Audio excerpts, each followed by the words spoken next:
और बारूद।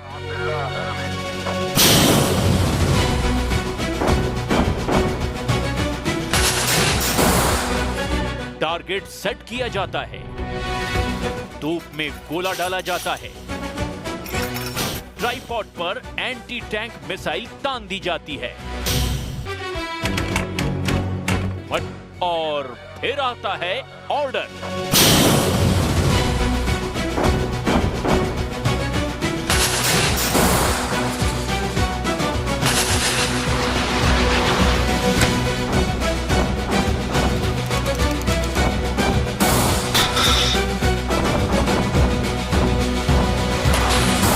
हिजबुल्लाह बजा रहा है बैंड और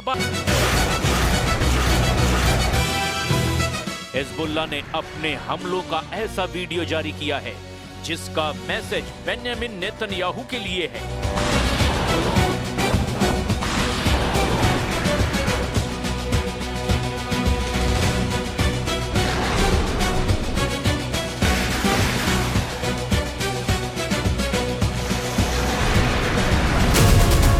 इसे ही हिजबुल्लाह का बैंड बाजा और बारूद कहा जा रहा है। आप इसे हिजबुल्लाह का बैंड बाजा और ब्लास्ट भी कह सकते हैं। ये तीनों वीडियो बता रहे हैं कि हिजबुल्लाह और इजराइल के बीच किसी भी वक्त ऐसा युद्ध शुरू हो सकता है जिसको रोकना फिर बहुत मुश्किल होगा। लेबनान और इजराइल का बॉर्डर एक बार फिर बहुत बड़ी आग देखने जा रहा है। लेबनान में इजराइल की लगातार एयर स्ट्राइक के बाद अब हिजबुल्लाह का बैंड बाजा और बारूद लॉन्च हो चुका है। इजराइल की लगातार स्ट्राइक के बीच हिजबुल्लाह का ये वीडियो नेतन्याहू की नींद उड़ा सकता है।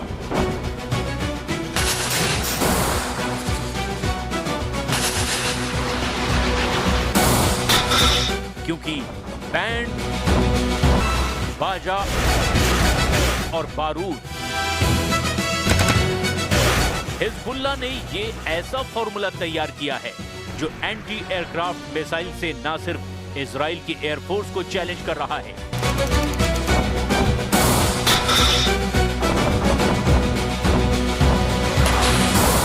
इसकी गारंटी हिजबुल्लाह की तरफ से दी जा रही है।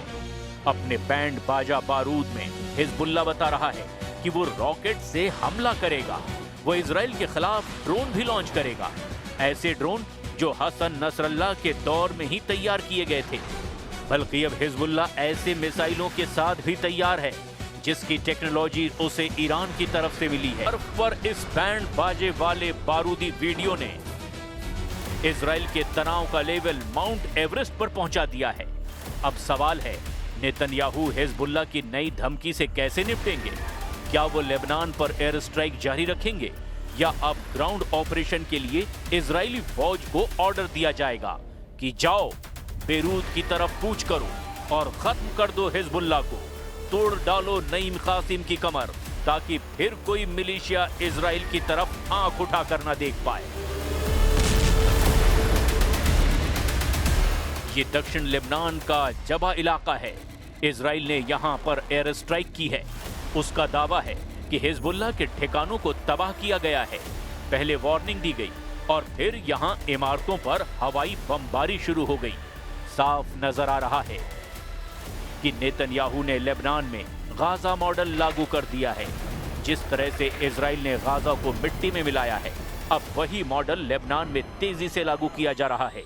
नेतन्याहू हिजबुल्लाह को बताना चाहते हैं कि हमास को मारने के लिए जो बमबारी गाजा में की गई, अब हिजबुल्लाह के खिलाफ वही मॉडल लेबनान में लागू किया जा रहा है।